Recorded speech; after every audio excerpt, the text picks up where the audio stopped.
The sky above her city was no longer blue. It was a pale green haze that shimmered with a deadly glow. The air tasted metallic, and every breath felt heavier than the last.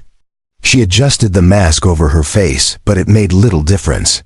The filters were failing faster each day. Her people called it the creeping death, and no one had found a way to stop it. From the top of the observation tower, she could see the once crowded streets now almost empty. The few who walked outside moved quickly, heads lowered, as if afraid the atmosphere itself might notice them. The children no longer played in the open squares. They stayed indoors, coughing softly in the dim light of air purifiers that were never strong enough. Her name was Tara, daughter of the ruling council's high speaker. She was raised to lead, to speak with pride and confidence, but now her voice trembled when she addressed her people. Every speech sounded more like an apology than a promise. For months, they had tried every known filter, every chemical neutralizer, every alien technology their scientists could design. Nothing slowed the spread of the toxic air. The council hall was colder than usual that morning. She stood before the gathered leaders, her hands resting on the polished metal table. They argued in low, tense voices. Resources were running out. Ships had been sent to nearby systems for aid, but few returned, and those that did brought only excuses. The galaxy had no cure for their poisoned skies. Some worlds even feared their ships, afraid this sickness could spread beyond the atmosphere. That was when the door at the far end opened, and a figure stepped inside. His presence immediately drew attention. He was taller than most of her people, with broad shoulders and a coat worn from travel. His hair was dark, his eyes sharp, and his skin carried the warm tone of a human from Earth. The guards moved to block him, but he simply raised a hand and spoke in a steady voice. He claimed he had a solution. The council laughed at first. Many still saw humans as reckless wanderers, not scientists. But he didn't flinch at their doubt. He introduced himself as Marcus Hall, an atmospheric engineer. He had studied the reports of their planet's condition, and he believed there was a way to cleanse the air. It would be dangerous, expensive, and require technology her people had abandoned centuries ago. Yet his confidence did not waver. Tara listened more closely than the others. She had seen enough failures to know the tone of false hope. But this human did not speak like a salesman. He spoke like someone who had already stood in the middle of disasters and survived. He explained his plan to release a self-sustaining network of atmospheric processors machines capable of breaking down the toxic compounds and restoring breathable oxygen. It sounded impossible, yet his eyes made it feel certain. When he finished, silence filled the chamber. The older council members shifted uncomfortably. They whispered about risks, about trusting an outsider, about how the last time they tried planetary modification, it ended in chaos. But Tara's heart was already leaning toward his words. She knew hesitation was killing them faster than the poison. She asked him one question: how soon could he start? Marcus gave a simple answer. If they gave him the resources and freedom to work without political delay, he could begin within days. But he warned that he would need access to old mining facilities deep within the planet's crust. There, he could find the raw materials for the processor cores. Without them, his plan would fail before it began. Her father frowned, but Tara stood straighter and made her decision. She told the council that if no one else would take responsibility, she would. She would oversee the humans' work personally and grant him what he needed. Some called her reckless. Others whispered that she was desperate. She didn't care. Every hour they argued was another hour her people breathed poison. Marcus met her eyes across the room. In that moment, there was an unspoken agreement between them. He would risk his life to try and save her world, and she would shield him from the politics and doubt that would slow him down. Neither knew yet how much the coming days would test them. But for the first time in many months, Tara felt something she thought she had lost hope. The mining tunnels were older than the city itself. They stretched deep into the planet's crust, through layers of rock that had not seen light in centuries. Tara had only read about them in history records. Now she walked beside Marcus, wearing a reinforced mask and protective suit. The air inside the shafts was heavy with dust and the faint smell of old machinery. The walls were lined with rusted rails where transport carts once carried ores to the surface. Marcus moved with careful steps, his eyes scanning every detail. He carried a compact scanner that beeped softly as it detected the mineral deposits they needed. He explained that the rare element embedded in these rocks could serve as the heart of the atmospheric processors. Without it, his machines would not function. Tara listened, her mind fixed on the idea that somewhere in this darkness lay the key to saving her people. They passed abandoned equipment, silent and covered in thick layers of grime. Some of it was alien even to Tara, built during an era when her people worked alongside other civilizations. Marcus stopped at an old drill head, brushing away dust to examine the metal. He muttered that it could be repaired for their purpose. His hands moved quickly, testing the strength of the steel. Tara watched his focus and realized he was not guessing. He understood these tools as if he had worked here for years. Deeper in the tunnels, the scanner gave a sharp, higher-pitched tone. Marcus knelt and shone a light on a jagged section of the wall. The mineral shimmered faintly in the beam, pale blue and crystalline. He explained that they would need several tons of it, and the extraction would have to be done carefully to avoid contamination.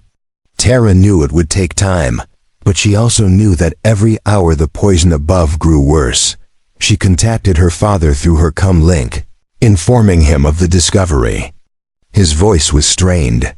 The council was pressuring him to recall her and the human before more resources were spent. Some members even demanded that Marcus be sent away. Tara refused. She told her father that leaving now would doom the project and the planet. She promised to protect the human and see the work through, no matter the cost. Marcus began setting up portable cutters, marking sections of the wall with precision. The sparks from the machines lit the tunnel in bursts of orange light. The noise echoed in the dark, making it feel as if the mine itself had awakened. Tara helped carry the extracted chunks to a secure container. The crystals were heavier than they looked, and even Marcus paused to rest after each load. Sweat beaded on his forehead despite the cool air. They worked for hours without pause. When they finally stopped, Marcus inspected the containers and calculated they had only gathered a fraction of what they needed. He did not complain. Instead, he simply said they would come back tomorrow and the next day until they had enough. His calm certainty made Tara feel steadier, as if the impossible task ahead was something they could simply break into smaller pieces and finish, step by step. As they prepared to leave the tunnels, Tara noticed movement at the far end of a corridor.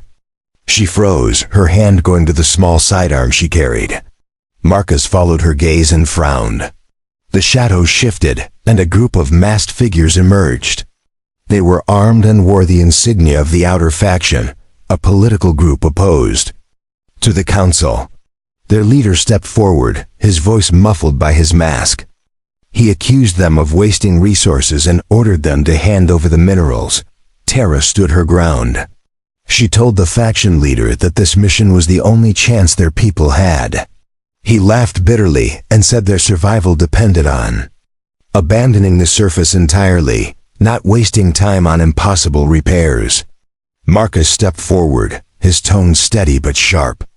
He told them that leaving the planet would mean abandoning every home, every memory, and letting the poison claim their world without a fight. The standoff lasted for 10 seconds. Then the leader gave a signal, and his group turned away, muttering threats about interference. Tara knew they would be trouble again, but for now, the minerals were safe. As they made their way back to the surface, she felt the weight of what they had begun. The road ahead would be long, dangerous, and filled with opposition.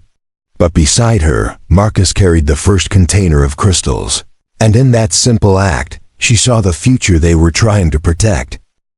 The days that followed were filled with the sound of drills, cutters, and the hum of heavy machinery. Marcus worked alongside a small crew of miners that Tara had personally selected. They were loyal to her and willing to trust the humans. Methods. Each day they filled more containers with the rare crystals, slowly building the stockpile needed for the atmospheric processors. The deeper they went into the tunnels, the more unstable the walls became. Tara often stayed near the work area, not just to supervise, but to keep the crew focused. She carried tools, checked equipment, and even helped operate the transport carts when needed. Marcus noticed how she never acted like a distant leader. She was in the dust and noise with everyone else, her hands just as dirty. It made the crew respect her more, and even Marcus found himself glancing at her with quiet admiration. By the end of the week, they had nearly half the required mineral supply. Marcus began sketching designs for the processor cores on a portable holoscreen. The designs were unlike anything the miners had seen.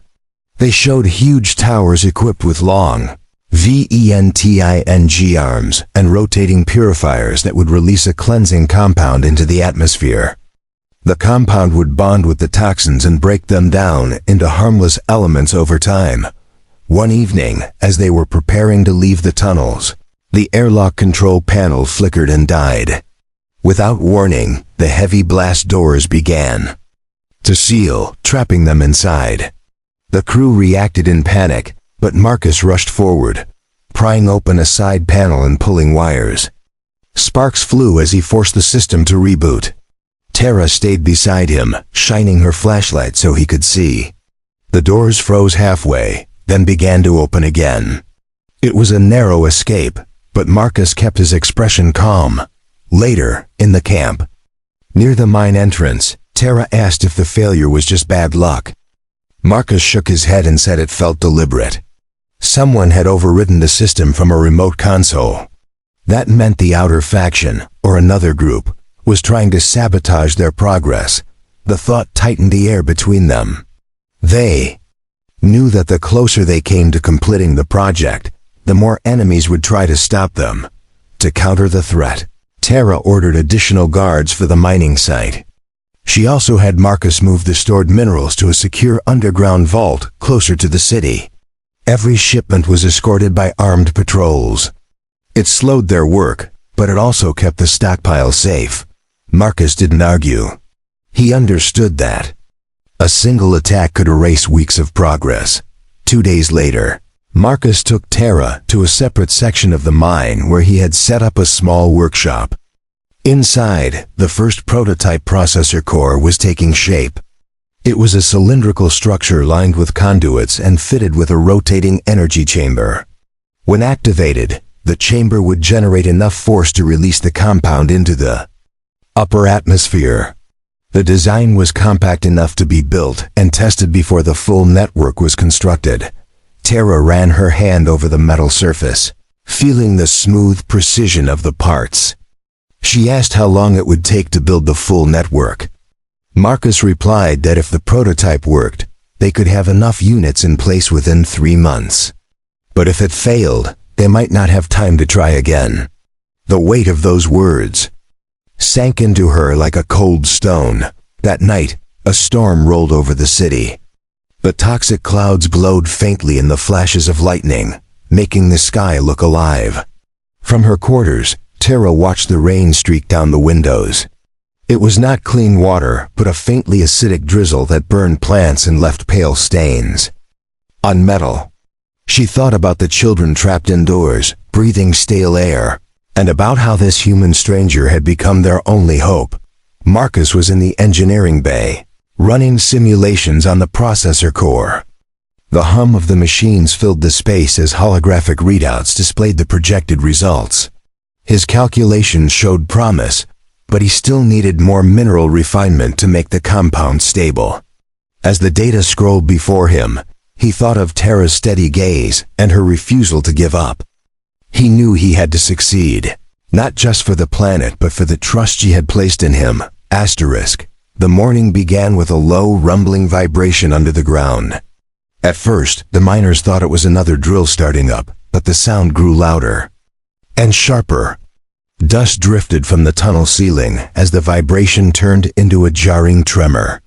Tara and Marcus rushed to the main shaft, where the crew had already gathered in confusion. A section of the mine's support beams had collapsed, sealing off one of the access routes. Marcus quickly examined the damage and realized it was not just wear from age. The cut marks on the beams were too clean. This was sabotage again.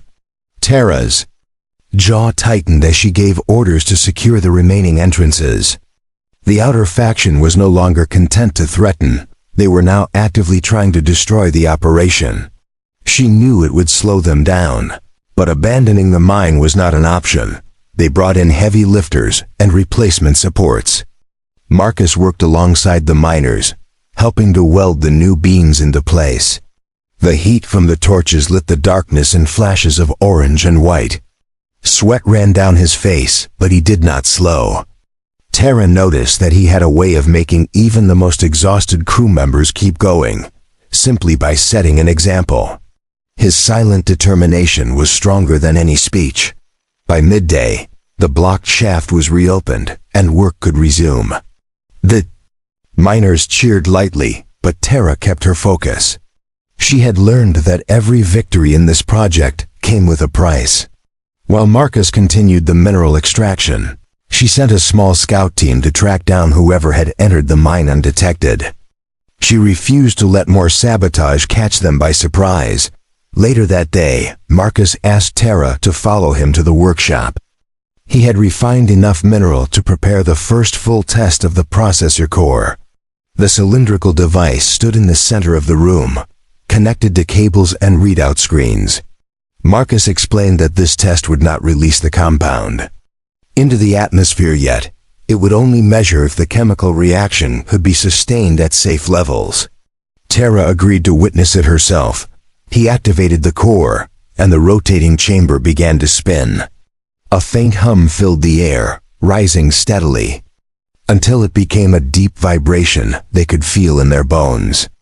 The energy levels climbed on the monitors, the compound forming in the reaction chamber as predicted. Marcus's eyes stayed locked on the readings, making quick adjustments to keep the balance stable. Tara watched, holding her breath as the reaction entered its final phase. Then, without warning, one of the stabilizers sparked violently, and a thin crack appeared in the chamber wall. Marcus shouted for the emergency shutdown. The core powered down with a sharp hiss, leaving the room in tense silence. He examined the damage and found that one of the metal components had been swapped for an inferior alloy. It was another act of sabotage, but this time it had nearly destroyed the prototype. Tara ordered the guards to lock down the workshop and inspect every part before it was installed. Marcus agreed, but added that they could not let fear slow the project. He promised to rebuild the damaged section and resume testing within 2 days. His voice carried the same calm certainty that had kept them moving forward from the start. Tara nodded, feeling that their enemies would grow more desperate as the plan neared completion.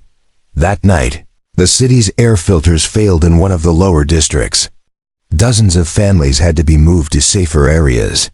Tara visited the evacuees and promised that help was coming. She could see the doubt in their tired eyes, but she also noticed the way some children looked at Marcus when he passed by. They whispered to each other about the human who was trying to fix their sky.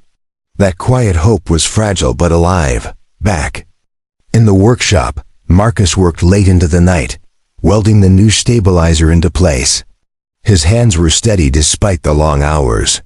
He thought of how close they had come to losing everything that day, and how much more careful they would need to be. Above all, he thought about the promise he had made, not just to Tara, but to an entire world that now depended on him. 2 days later, the prototype core stood ready for its second test. The new stabilizer gleamed under the workshop lights, its alloy verified and double-checked by both Marcus and the guards. Tara arrived early, wearing a protective suit and carrying a small recorder to document the process. The air in the workshop felt heavier than usual, not because of the atmosphere outside, but because everyone knew what was at stake. Marcus gave the signal to begin. The rotating chamber started to spin again, its hum building into a steady vibration. Data streamed across the monitors in clean, stable lines. The compound formed without spikes in pressure, and the stabilizers held firm. The miners and technicians watching from the side exchanged cautious smiles. Tara allowed herself a small breath of relief, but she kept her eyes on Marcus, waiting for his final confirmation. After several minutes, Marcus powered down the core. The reaction had completed perfectly. He told Tara that with a few adjustments, it was ready for deployment in the field. Her heart lifted at his words. For the first time, she could imagine the sky above their city clearing, the air becoming safe again. But she also knew the outer faction would not stay quiet when they learned the project was succeeding. By the next morning, Marcus and his crew had begun building the first operational processor tower. The location was chosen on the outskirts of the city, where the toxic clouds were thickest. Tara personally oversaw the transport of parts, guarded by soldiers and armored vehicles. The streets were tense, with people watching from windows as the strange human-built machine took shape in their world. The tower rose quickly, its frame secured with massive bolts and its purifiers aligned toward the sky. Marcus moved constantly between teams, checking every connection and recalibrating the energy feeds. Tara assisted where she could, handing him tools and relaying his instructions to the crews. She realized that even in this alien environment, Marcus worked as if he belonged here, as if this was his fight too. On the third day of construction, alarms blared from the perimeter. A scout rushed in, reporting that several armed hovercrafts were approaching from the east. Tara didn't need to hear the rest to know it was the outer faction. Marcus ordered the workers to halt and secure the machinery while the guards moved into defensive positions. The hum of the tower's incomplete systems was replaced by the distant roar of engines. The faction's leader emerged from the largest hovercraft, his mask hiding his expression. He shouted that the project was a lie, a waste of resources that should be spent on evacuation ships. His followers echoed his words, their weapons ready. Tara stepped forward, refusing to back down. She told him that abandoning their planet would mean surrendering their history, their identity, and their future. Marcus stood beside her, silent but solid, his presence like a wall. The leader mocked them, claiming the human was only here to gain power over their people. Marcus finally spoke, his voice calm but cutting. He said he had seen planets die, and he had chosen not to let this one join them. His words carried weight, not just because of what he said, but because of the steady conviction in his tone. The silence that followed was tense, broken only by the hiss of wind through the tower frame. After a long pause, the leader signaled his forces to stand down. He warned that they would be watching and left without firing a shot. Tara knew it was not a victory, only a delay. The faction would return, perhaps in greater numbers. But the tower still stood, and Marcus was already moving to resume construction. That stubborn refusal to stop was something she was beginning to mirror herself. By nightfall, the processor tower was complete. Its purifiers pointed toward the swirling green haze ready to release the cleansing compound. Marcus stood at the control panel, his hands poised over the activation keys. Tara stood beside him, aware that this moment could mark the turning point for their planet. The city below waited, unaware that their sky might begin to heal before the next sunrise. 2 days later, the prototype core stood ready for its second test. The new stabilizer gleamed under the workshop lights, its alloy verified and double-checked by both Marcus and the guards. Tara arrived early, wearing a protective suit and carrying a small recorder to document the process. The air in the workshop felt heavier than usual, not because of the atmosphere outside, but because everyone knew what was at stake. Marcus gave the signal to begin. The rotating chamber started to spin again, its hum building into a steady vibration. Data streamed across the monitors in clean, stable lines. The compound formed without spikes in pressure, and the stabilizers held firm. The miners and technicians watching from the side exchanged cautious smiles.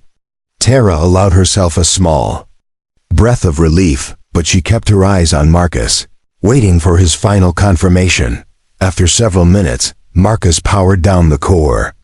The reaction had completed perfectly. He told Tara that with a few adjustments, it was ready for deployment in the field. Her heart lifted at his words. For the first time, she could imagine the sky above their city clearing, the air becoming safe again. But she also knew the outer faction would not stay quiet when they learned the project was succeeding. By the next morning, Marcus and his crew had begun building the first operational processor tower.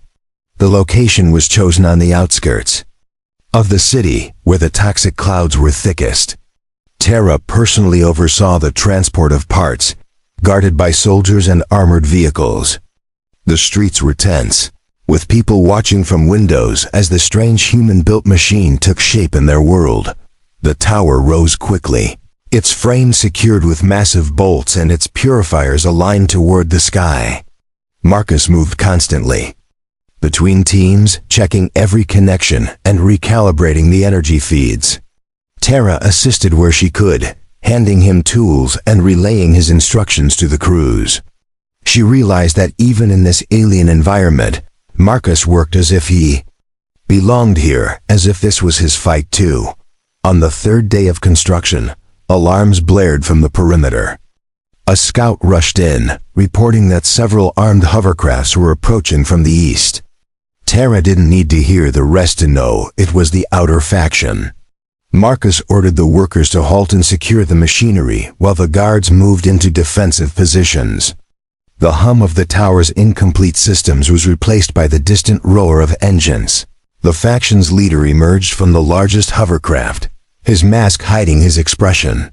He shouted that the project was a lie, a waste of resources that should be spent on evacuation ships. His followers echoed his words, their weapons ready. Tara stepped forward, refusing to back down. She told him that abandoning their planet would mean surrendering their history, their identity, and their future. Marcus stood beside her, silent but solid, his presence like a wall. The leader mocked them, claiming the human was only here to gain power over their people. Marcus finally spoke, his voice calm but cutting. He said he had seen planets die, and he had chosen not to let this one join them. His words carried weight, not just because of what he said, but because of the steady conviction in his tone. The silence that followed was tense, broken only by the hiss of wind through the tower frame. After a long pause, the leader signaled his forces to stand down. He warned that they would be watching and left without firing a shot. Tara knew it was not a victory, only a delay. The faction would return, perhaps in greater numbers. But the tower still stood, and Marcus was already moving to resume construction. That stubborn refusal to stop was something she was beginning to mirror herself. By nightfall, the processor tower was complete. Its purifiers pointed toward the swirling green haze ready to release the cleansing compound. Marcus stood at the control panel, his hands poised over the activation keys. Tara stood beside him, aware that this moment could mark the turning point for their planet.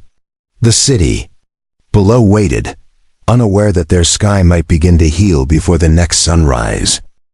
The second tower was under construction in a valley where the toxic haze had settled thickest. The air there was almost unbreathable without heavy filters, and even the guards wore reinforced suits.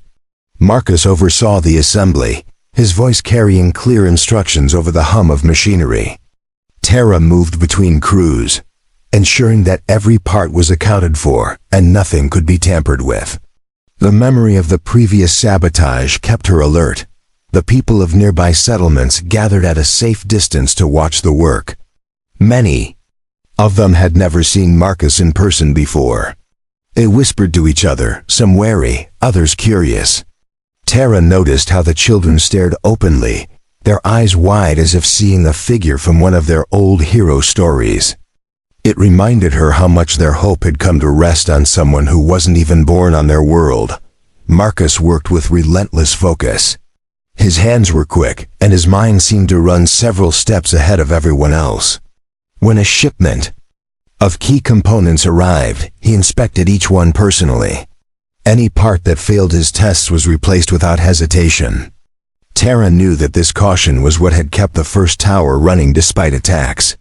He wasn't just building machines, he was guarding their future. By the fourth day, the structure of the second tower was nearly complete. Its base was anchored deep into the ground to protect it from both natural storms and enemy fire. The purifiers were mounted next, their polished surfaces reflecting the pale light that filtered through the haze. Marcus climbed to the top platform to run final checks. From up there, he could see miles of poisoned landscape, a reminder of why they were doing this. Late that afternoon, a messenger arrived with troubling news. Scouts had detected movement from the outer faction in the region. It seemed they were gathering forces again, possibly to destroy this new tower before it could be activated. Tara tightened her grip on her comlink and ordered the guards to double patrols around the valley. Marcus didn't waste time worrying, he simply worked faster. The attack came at dawn the next day. The sound of engines and the crack of gunfire echoed through the valley. Faction fighters poured in from the ridges, their hovercrafts swooping low to strafe the worksite. Tara's guards responded with disciplined bursts, forcing the attackers to keep their distance. Marcus stayed at the control console, making real-time adjustments to protect the tower's delicate systems from overload. A blast shook the ground near the base, knocking several workers off their feet. Marcus pulled one injured miner to safety before returning to his station. Tara fought alongside her guards, her blaster firing in sharp bursts. She had no intention of letting the faction take another step toward the tower. The battle dragged on, but the defenders held their ground, refusing to yield. Finally, the faction began to retreat, their hovercrafts vanishing into the haze. The cost had been high, several guards wounded, equipment damaged, but the tower still stood. Marcus wasted no time in running diagnostics to ensure it was ready. Tara walked the perimeter, speaking with the wounded and promising them their sacrifice was not in vain. Her presence kept morale from breaking. By midday, the final components were locked into place, and the second tower was ready for activation. Marcus and Tara stood side by side at the control panel. He looked at her and asked if she was ready. She nodded once, and he pressed the activation sequence. The hum of the purifiers filled the valley, sending streams of cleansing compound into the thick haze above. Slowly, the monitors showed the same gradual drop in toxicity levels that they had seen with the first tower. Tara looked out at the sky, still heavy with poison, but no longer untouched. She knew that with every tower they built, the balance would tip further toward survival. The enemy would not stop, but neither would they. The fight for their planet was far from over, yet hope had taken root. Weeks passed, and more towers began to rise across the planet. Each one was built faster than the last as crews grew skilled in the process. The toxic haze started to thin in several regions, revealing glimpses of the blue sky that had not been seen in years. People ventured outside for longer periods, breathing air that no longer burned their lungs. The slow transformation was something no one could ignore, but the outer faction refused to accept defeat.